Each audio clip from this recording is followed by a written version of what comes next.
Fijaros, vamos a estudiar ahora el movimiento de arrastre relativo de un punto respecto de un sólido rígido. Cuando se inicia esta parte, soléis confundirlo con el movimiento de un punto de un sólido rígido. Y no es lo mismo. De hecho, para ilustrarlo, voy a tomar exactamente la misma figura de la que partíamos para el análisis del sólido rígido. Vamos a recordar los ingredientes. Tenemos un sistema de referencia que viene dado por O y direcciones I, J, K. Además, esta referencia podríamos llamarla referencia fija. Tenemos una referencia móvil, que es esta que viene dada en negro, que está ligada al sólido. Referencia móvil, que viene dada por O1, E1, E2, E3. Pues bien, aquí posicionábamos un punto del sólido rígido mediante el vector R1 y decíamos que R1 para el observador que se mueve y que está ligado al sistema de referencia O1, R1 no cambia porque es simplemente O1P. Ahora lo que vamos a hacer es algo diferente. Vamos a posicionar un punto pero que se está moviendo, en este primer ejemplo, en la piel de ese sólido rígido. Es decir, que ahora R1 de T para el observador móvil sí tiene una realidad. ¿Y cómo es posible eso? Pues imaginad que P, esto es un cilindro, y P fuese un insecto que se está moviendo según una trayectoria, está caminando por el sólido rígido, y lo único que estamos haciendo es posicionarlo. Claramente, el observador que está ligado al sólido rígido ya se observa una velocidad de esa mosca o de ese insecto que se está moviendo por ahí, porque ya no es un sólido rígido. Pues bien, todo lo que vamos a hacer es ver en las características de la velocidad de esa partícula P que se mueve, pero que está de alguna forma ligado al sólido, cuánto es arrastre del sólido y cuánto es movimiento puramente relativo, es decir, el que observa un observador que está vinculado a estos tres ejes y que ya sí va a observar una velocidad 1, como la derivada de R1 con respecto a T en el sistema móvil. Esta es la principal diferencia. Os pongo otros ejemplos para que quede muy claro. Imaginamos aquí en un sistema plano bidimensional un cuadrado y en este cuadrado vamos a suponer que esto es un sólido rígido, con lo cual lo voy a, digamos, rellenar así de alguna forma. Esto es un sólido rígido y vamos a suponer que tengo un sistema de referencia fijo, que lo voy a poner aquí fuera. Esto es la Y, esto es la X, son las direcciones absolutas X e Y, ¿vale? Y este sólido ahora puede hacer el movimiento que queramos. Pero antes voy a introducir una diagonal, por ejemplo, así, sobre la cual voy a plantear que hay una partícula que se está moviendo, ¿vale? Es decir, yo pongo aquí una partícula que se está moviendo, que en este instante de tiempo está aquí, pero en el siguiente estará aquí, en el siguiente, como si fuese un insecto que se está moviendo por esa guía, ¿de acuerdo? En este instante estará aquí, ¿vale? Pero en el siguiente instante, este sólido puede tener movimientos propios de sólido rígido, ¿vale? Es decir, puede tener traslación y rotación, y a su vez, esta partícula P puede moverse a una posición distinta. Es decir, en vez de estar en la P inicial, quito esa P inicial y puede estar, vamos a arreglar esto un poco así, puede estar en otra posición. Si yo pongo aquí esos ejes E1 y E2,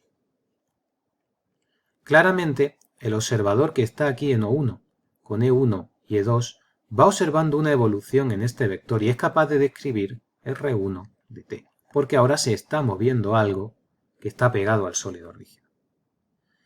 Bien, antes nosotros teníamos que el vector de posición R de P era el RO1 más el vector R1. Y esa situación se va a dar exactamente ahora, ¿vale? Vamos a derivar para formar la velocidad. La velocidad de P será la velocidad de O1 más, ahora tengo la derivada de R1 con respecto a T en mi sistema fijo. Para encontrar esta velocidad, aplico la regla de Bohr, que me dice que esto es la derivada de R1 con respecto a T en el sistema móvil más omega vectorialmente por R1. Y ahora esta componente, fijaros que no es nula, porque no es un punto del sólido, es algo que se está moviendo con el sólido a su libre, una trayectoria libre, ¿vale? Pues esto entonces será V de O1 más la derivada de R1 con respecto a T, que voy a llamar V1, ¿vale? O mejor, más que V1, le voy a llamar VR de velocidad relativa, porque es la velocidad que observa este punto, este sistema, el observador móvil, es la velocidad que observa el observador que está en el sistema móvil relativa a ese sistema móvil, ¿vale? Este VR va a ser la derivada de R1 con respecto a T, pero para el sistema de referencia móvil, más omega vectorialmente por R1, ¿vale? Esto lo puedo ahora agrupar de esta forma. La velocidad de P es algo que me recuerda a que ese punto P estuviese en un sólido rígido, que son este término y este, V de O1 más omega vectorialmente por R1 más el elemento novedoso, que es la velocidad relativa. Esto de aquí recibe el nombre de velocidad de arrastre. Y cada vez que veamos la palabra arrastre, significa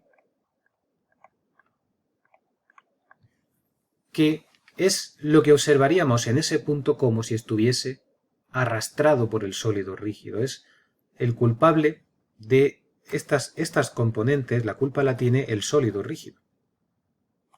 Y esto es lo propio de moverse según esa trayectoria, o moverse según esta trayectoria, o moverse según la R1 de t que este sistema describa. Ya digo, si os imagináis que es un insecto moviéndose dentro, lo vais a ver mucho más sencillo. Esto de aquí se llama velocidad relativa. Claramente, este campo de velocidades ya no tiene nada que ver con el campo de velocidades de un sólido rígido, porque añadimos este término. Esto ya no tiene un movimiento helicoidal ni nada de eso, ¿vale? Porque lo que estamos describiendo no son, repito, velocidades de puntos del sólido rígido, sino velocidad de algo que se está moviendo respecto a un sólido rígido. Vamos a continuar ahora con la descripción de la aceleración. Fijaros. Para las aceleraciones, vamos a volver a plantear que en el sistema de referencia móvil habíamos visto que R1 de t ahora podíamos definir una velocidad relativa, que era la derivada de R1 con respecto al tiempo para el observador móvil. Pues bien, también podemos definir una aceleración relativa, que es la derivada de la velocidad relativa con respecto al tiempo para un observador móvil. Vamos a tomar como punto de partida la velocidad de ese punto que se está moviendo en el sólido rígido, que tiene una componente de arrastre más una componente relativa. Es decir, la velocidad de arrastre es como si estuviese en un sólido rígido. Velocidad de un punto más omega vectorialmente por R1. Y la velocidad relativa es VR. Pues la aceleración del punto P no será más que derivar Vp con respecto al tiempo, quedando lo siguiente. La derivada de VO1, voy a ponerlo así, VO1 con respecto al tiempo, más la derivada de omega con respecto al tiempo, vectorialmente por R1, todo esto lo estoy haciendo siempre en la referencia fija, más omega vectorialmente por la derivada de R1 con respecto a t en la referencia fija, más la derivada de VR con respecto a t en la referencia fija. Y aquí hay que volver a aplicar la regla de Boole aquí y aquí. Y es que la derivada de R1 con respecto a t va a ser, en la referencia fija, es la derivada de R1 con respecto a t en la referencia móvil, que vimos que era la velocidad relativa, más omega vectorialmente por R1. Y por otro lado, esto lo vamos a poner aquí, la derivada de VR con respecto a t en la referencia fija será la derivada de VR con respecto a t en la referencia fija va a ser la derivada de VR con respecto a t en la referencia móvil más omega vectorialmente por VR.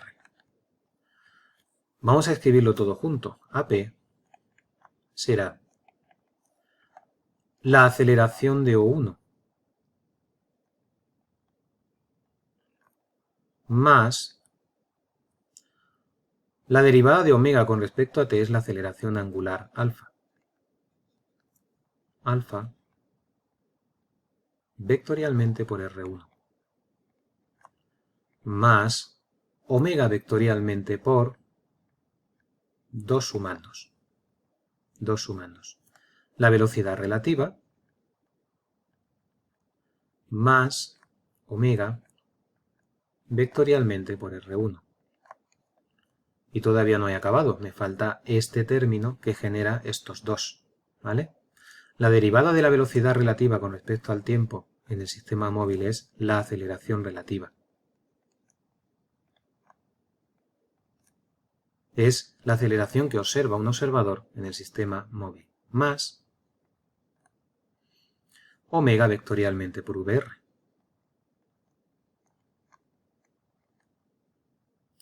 Fijaros entonces que aquí aparece un omega vectorialmente por VR y un omega vectorialmente por VR. Vamos a reescribir esto de otra forma. Aceleración de P igual a... Voy a hacer todo un poco más pequeño para ganar espacio aquí abajo, porque es importante. Decíamos entonces, la aceleración de P será aceleración de 1. Voy a escribir primero los términos propios de un sólido rígido. Aceleración de O1 más aceleración tangencial más aceleración normal, que como digo es muy importante respetar omega vectorialmente por omega vectorialmente R1. Pero todavía no hemos acabado. Esto de aquí es lo que le correspondería a ese punto en su aceleración como si fuese en un sólido rígido, y recibe el nombre de aceleración de arrastre. Además, le sumamos este término que es la aceleración relativa. Es una descomposición que ya se va pareciendo a la de la velocidad. Esto es la aceleración relativa. Y queda aquí un término, omega vectorialmente por VR y omega vectorialmente por VR, que podemos poner como 2 omega vectorialmente por VR, que recibe el nombre de aceleración de Coriolis. y que aparece como consecuencia de una velocidad relativa. Si no hay velocidad relativa en el punto, no hay aceleración de Coriolis, ¿vale? Bien, en los problemas entonces vamos a trabajar con esta descomposición, pero ya digo, hay que empezar a verla. Si me he estudiado ya cómo son las aceleraciones de un sólido rígido, en un punto que se mueve libremente pero pegado al sólido rígido tiene una parte, en un instante de tiempo, tiene esto, que es como la del sólido rígido. Esta de aquí se llama la tangencial, esta se llama la normal, aceleración relativa, ¿vale? Y aceleración de Coriolis. Todo esto lo vamos a trabajar mejor en los problemas.